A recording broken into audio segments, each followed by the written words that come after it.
It's 20 years of your existence on planet Earth. Almost, yeah. That's a lot of time. Yep. And it probably would have been more if you didn't get shot. Well, I actually nursed it out for 8 more years after I got shot. I did another deployment after I got shot, which was probably not the best call because I had some residual effects from it and almost got to the point where I was like, okay, I need to call a helicopter in and come pick me up because I'm inhibiting the other people that I was with. Wow. I didn't want to be done. I mean, I got shot in 2005, so I was 27. Super young in comparison to where I am now, at a place I wanted to be, operating at a level that I wanted to be operating at. And then, I'm in an Indy car doing 800 around the track, and it's like, oops, I just put it in reverse by accident. There goes the tranny down on the track, and just to try to rebuild that. And it took a while, but yeah, I ended up strapped it on one more time. And then at the end of that, it was like, okay, I can't do it anymore. Why did you want to go back? Like, this is something that Sebastian Younger talked about a lot in Tribe. Yeah. I think for me, it was more, I needed to do it for myself.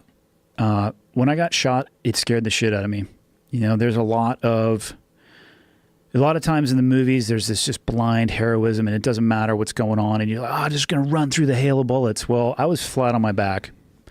And when the round hit me in my hip, and by the time I had hit the ground, my first thought in my head was that my femur had just been shattered and I was going to bleed to death in the space of your hamstring and your quad. You can fit your entire blood volume in there. Like, I'll be dead in about a minute. That's what I was thinking in my head before I hit the ground. And then what ended up happening that night happened. 8 people ended up getting wounded. I was one of the least wounded people, so they were flying people out on helicopters. I got put into a Bradley fighting vehicle and taken to the green zone in Iraq. But it scared the crap out of me. And not only did it scare the crap out of me, it absolutely crushed my confidence in my ability to do my job, which up until that point, I thought that I was at the very least competent and capable of doing my job. And everything was going great up until that moment, and then it didn't. And I had nothing but questions and a void that I had to pull myself out of. And it was probably very selfish in my desire to go back and my desire to continue doing what I was doing. But I had to build myself back up to a point where I thought I could operate again. And I remember very distinctly going back to Afghanistan in 2010 and standing outside of a door, getting ready to go into a door on a house, thinking in my head, do you still have it? And then going into the door. And I needed for myself to do that again. To, I guess, regain, for me, a sense of who I was and to regain my confidence. Wow. What did you fear would happen if you didn't do that? I feared that I wouldn't know who I was. Because when I was younger, I'll be the first to admit that I believe I put too much weight into what I did as opposed to who I was. I had too much attached to being a SEAL. It was, and I again, in my opinion, the problem that I see with people that struggle when they get out of the military is if they attach too much of their identity to an occupation that they've walked away from, they really struggle. Most times, not always, but most times. And those people can end up getting themselves into some pretty bad positions. And for guys who get out from that career, when they go off the rails, fuck me. They go off the rails in a big way because we have 2 speeds. We have 5th gear and hold my beer. That's right. The only 2 speeds that we have. Yeah. And I thought I had lost that. And I was at a point in my life where, like I said, I was where I wanted to be, doing what I was wanting to do. I thought I was doing it right. And I thought I was going to die. And 36 hours after getting shot, I got off the stairs of an airplane in Virginia Beach, and my wife had my son in a stroller and was pregnant with my middle son.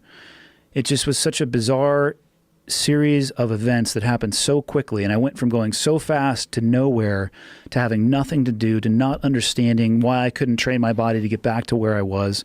It was the only job I'd had in my adult life other than working for my father. I had too much invested in that occupational title. And I think one of the best things that I was able to do in my military career was to survive it and get out and to move on. That's one of the hardest things for fighters as well. That's a big thing with MMA fighters, boxers too. They just don't know what to do when it's over. They become these incredible winners in this one avenue. And then once that's done, they rarely achieve that same kind of success in anything else. Well, they're probably not thinking about anything else when they're in the middle of fighting, which is very common with people in the military too. Right. Because the job does require a very focused, myopic sense of drive. This is what you need to do, especially in the SEAL teams. It's the team comes first. Team gear, personal gear, then take care of yourself. Worry more about the person to your left and to the right, and then worry about yourself. You know, consider the impacts of your actions and your words on the people around you, and then on yourself. So it is very driven down into a laser-like focus, but that's also required to survive and thrive in those environments. But if left unchecked, you'll end up at the end of your career not prepared for the next phase of your life. And say you do 20 years in the military, which is what you need to do to get a retirement. You join when you're 18, so hey, you're 38. Well, the average lifespan of an American is what, 80, 85?